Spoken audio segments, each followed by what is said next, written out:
So those are really the two things that we look at, right? One is, what do you want in the end of the day? Is it time? Is it freedom? Is it scale? I've noticed with myself, and I've heard a lot of other business owners have this. So one of the things that I always do, and this is one thing I had to do in my own business, I had to take a step back and start.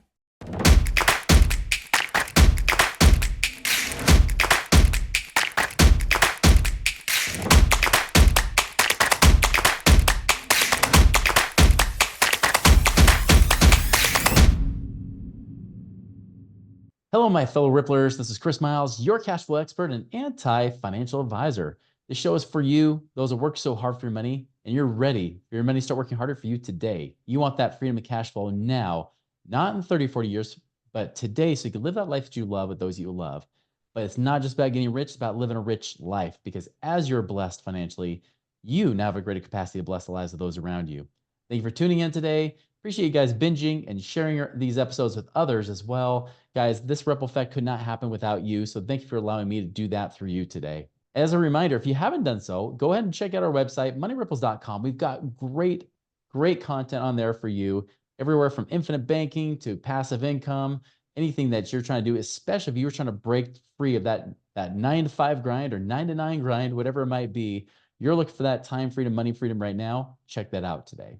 So I bring on a repeat guest today. I had him on a few years back, but I'm excited to have him back again because I know that especially if you're someone that's a business owner and you're wondering, how do I have more time freedom? Not just money freedom on business, but time freedom. How can I scale this and actually make it work where the business doesn't own me, but I actually own a business, not just owning a job?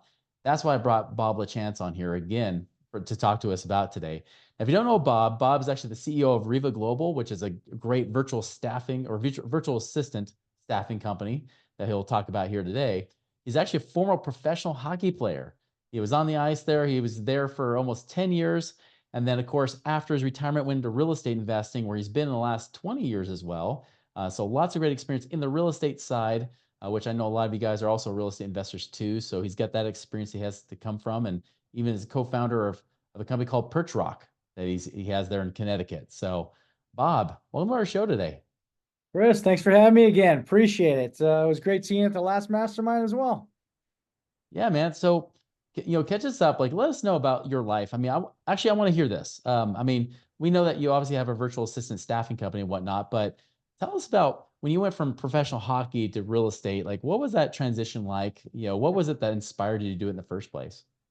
Yeah, I mean, just like every business owner, it's not the easiest thing going from one industry to the next, right? Making that jump. I left school early, 2 classes short to get my degree. So my transition wasn't the easiest. I couldn't fall back on a degree. So I had to jump into an industry that had 0 barriers of entry. So, which means that obviously you don't need a degree to jump into. So did a lot of research, just like you notice there's many people in the real estate industry that are very, very well off, that live life, like you talk about all the time, money freedom, time freedom, etc.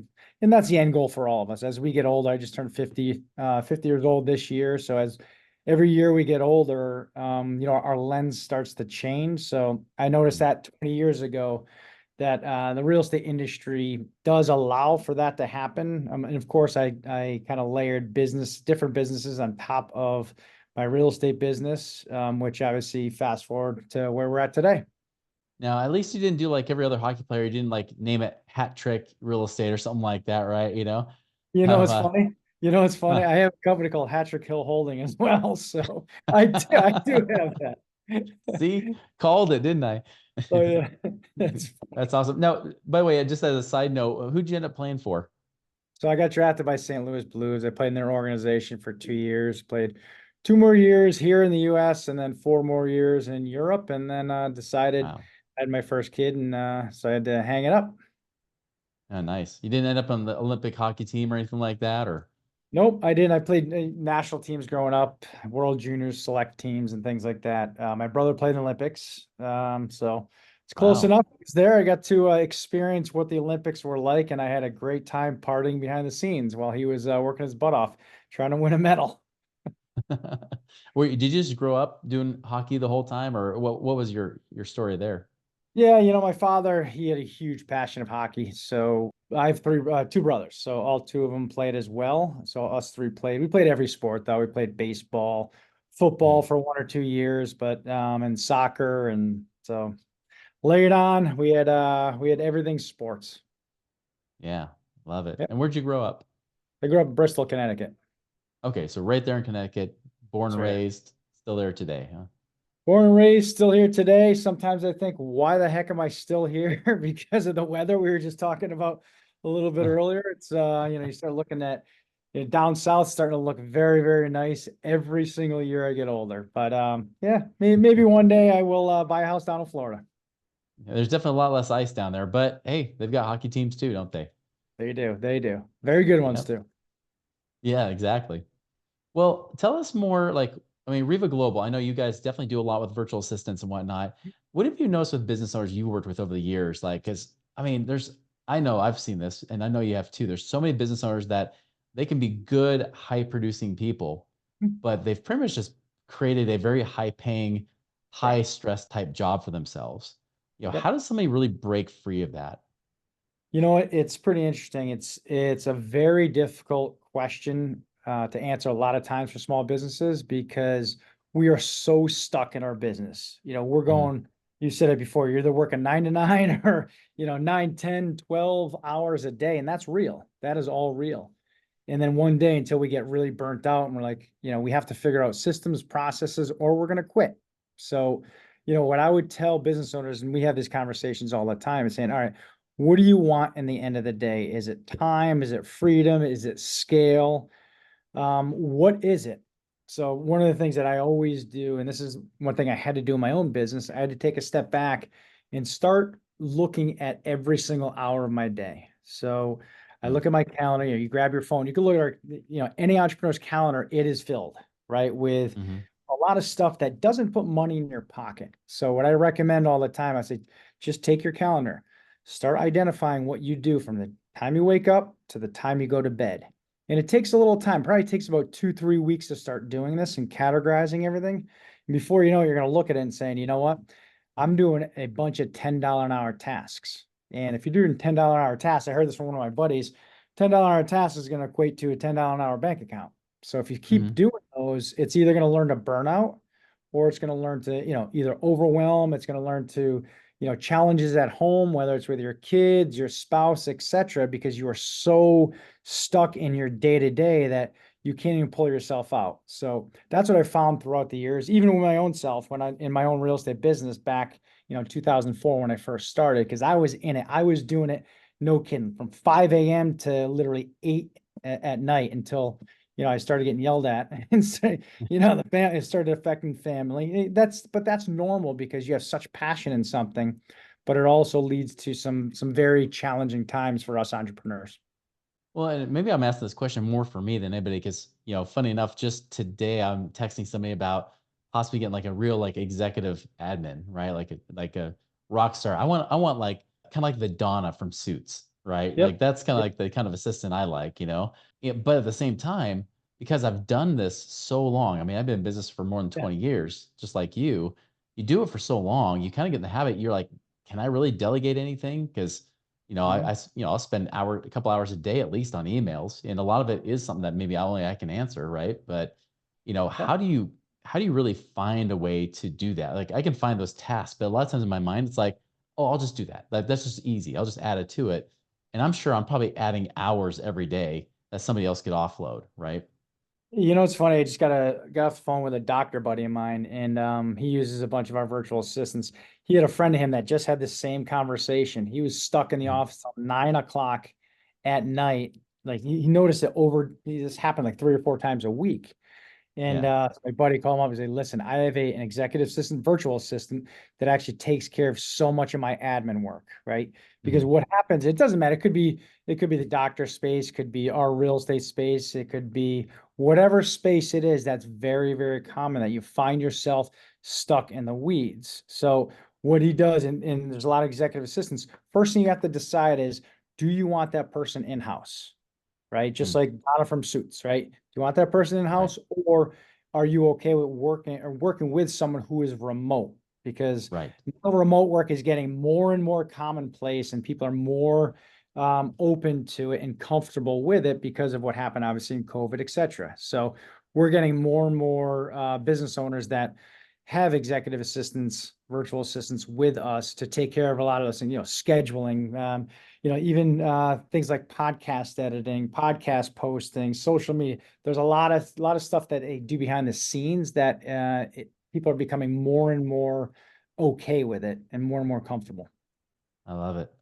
Yeah, that's the thing I noticed with our company too. Like we're all remote, right? So Yeah. working remote to open up more options, for us, I've noticed, because you try to limit the geography, which I can understand certain businesses do. Like a dentist, obviously, is going to be probably more likely going to be somebody local. Although you've probably seen situations where someone could be virtual too, right? Yeah. We have a lot of medical individuals, virtual assistants that work for our clients. So, for instance, doing prior authorizations, insurance verifications, front desk triage, things like that. Because think about it. Are you going to pay someone in-house in office $70,000+ when you could pay, a virtual assistant $12 an hour, as an Right. example?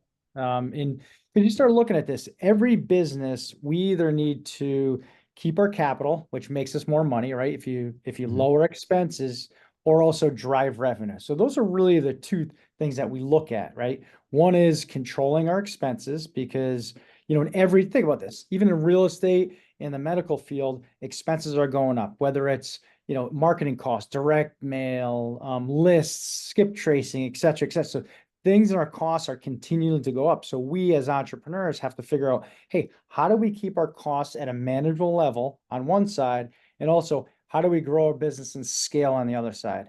So those That's are the right. things that small businesses, I know you and I talked about this at the last mastermind we were at, of what does that look like for businesses? And for me, that's the aha moment for everybody. They have to look at their business those two ways. Yeah. And do you ever find that people are a little bit nebulous when they talk about scaling, or they don't even really know what that means?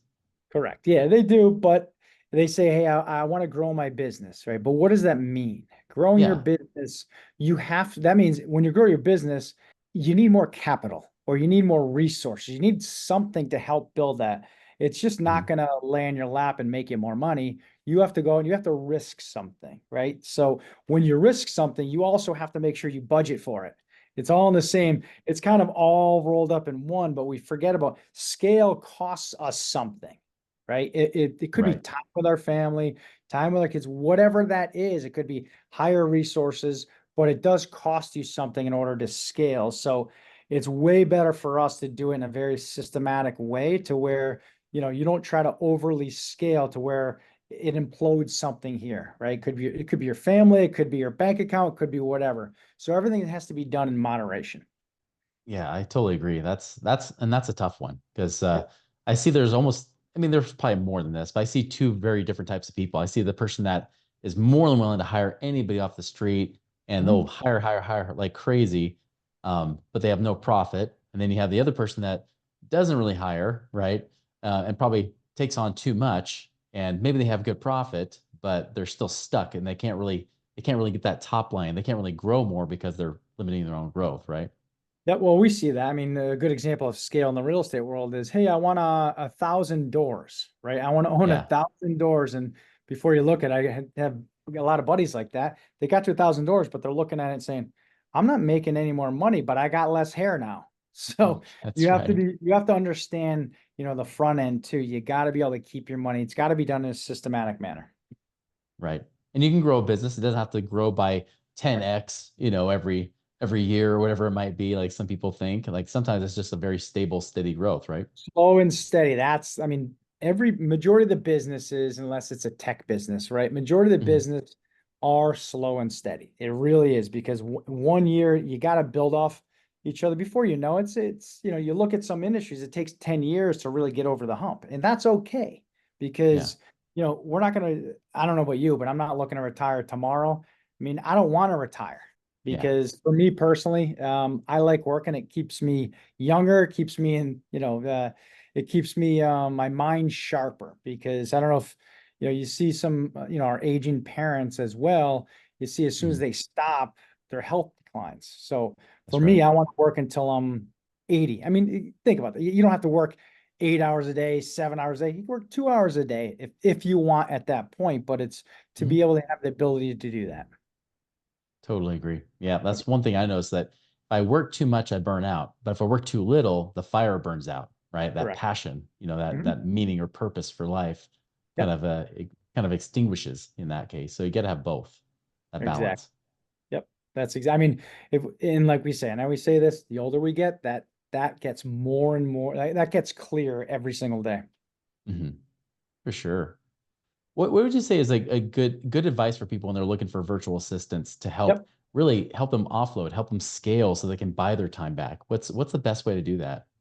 I'd first say whatever industry you're in, make sure you know what tasks you want to outsource. But I would start just very simple. If you look at your business, create departments in your business. Like real estate as an example, it's a very easy one. You have branding, you have marketing, you have Mhm. acquisition. If you're a buy and hold investor, of course, you're going to have construction management, and then obviously unit management as well, however you want to call it, property management. I would first identify what that department is in your company, or those departments are in your company. If it's Mhm. the medical field, right? I mean, of course, you have insurance verifications, prior authorizations, etc. So I would start there, and then you could get on a phone with our team members, get on a strategy session. We could help you build from there. But that's what I would do first, because that'll give you an idea of what tasks are in each department that you no longer should be doing yourself or that you want to outsource. Gotcha. And then from there, what do you think is a good next step? I mean, is it reach out to Reva Global or what is it? Well, I would look at each department and like I said, I would identify the tasks that you Yeah. want done, and then look to see how much time it would actually give you back, because Yeah. we're not making any more time. So if you start Mhm. looking at that, like I said at the beginning of our call, once you identify what you're doing from, let's say, 7 a.m. to however time you stop working, identify those tasks, then you put them in paper and then get on a call with us to see if we're a fit for each other. So that's what I'd always recommend, because you may look at it and say, "Oh my, oh my God, I can literally save 40 hours a week or add 40 hours a week to my plate to be able to do A, B, C, and D." So that's Yeah. what we see a lot of business owners have an aha moment saying, "Wow, I never went through that exercise. It's very simple Mhm. exercise, but I never went through it." That's right. And what kind of departments does your company focus on primarily? Or Yeah, does we it do cover everything. all of them? We do everything. It's always has to do with the tasks that individuals want to outsource, right? Whether it's executive assistant stuff, whether it is branding, social media, podcast, editing, submitting to all different sites, to obviously marketing, lead generation, like we talked about, because none of our businesses, we won't have a business unless we have lead generation, right? Leads coming into your Right. business. And then on the acquisition side, for my real estate company has all this different in transaction coordinating. We have accounting, et cetera. So we literally have virtual assistants in every part of our business. And are your VAs international? Are they US based or is it a mix? Nope, all of our virtual assistants are out of the Philippines. I literally just 2 weeks ago just got back from the Philippines meeting with our team, which was pretty exciting. So everyone's in the Philippines. If I recall, they take a language proficiency test too, right? Just to make sure that they qualify. They take all that. They also do predictive index. I know you're big Mm, on that as well. yeah. So all that, and then you get to interview all your virtual assistants before you even bring them on your team. So we have a very, very set process. I started this company back in 2014. Mhm. Went through a lot of incredible upgrades from all the business, all the different businesses that we work with. We talk about this again off camera about ways to better our business every single day, which is beautiful for us to be able to interact in our masterminds with hundreds of different companies out there from all walks of life. So it's really good. You get to add in, whether it's customer service or you got to create different departments. So it's really, really cool, the opportunity that we get. I love it. Well, cool, Bob. So if people want to be able to reach out to you, what's the best way they can do that? Sure. You could find me, whether it's Facebook, Instagram, LinkedIn, at Reva Global. or my website, Reva Global, REVA global.com. If you have any questions, send a direct message to me through Facebook, and I can help you out any way you need help with. That's awesome. I know in my personal experience, I mean, VAs have just made a huge difference in my business. So here's the last final question I have for you. So like I've noticed with myself, and I've heard a lot of other business owners have this almost aha moment. A lot of them are starting talking about bringing certain things in-house, right? Where maybe they were using some company to do like in our case, we were doing, podcast production outside with a different service, and they were good. They were good, right? But we realized we could bring it in-house using VAs and control everything, get things out in a much more flexible, timely manner, even do it the ways we want to do it, where we had more control and actually better results with a lot less effort. I don't know if you've seen that happen as well, but I know for us, like we cut our cost of production for our podcast by about, 2/3, like about a third of what the cost was before.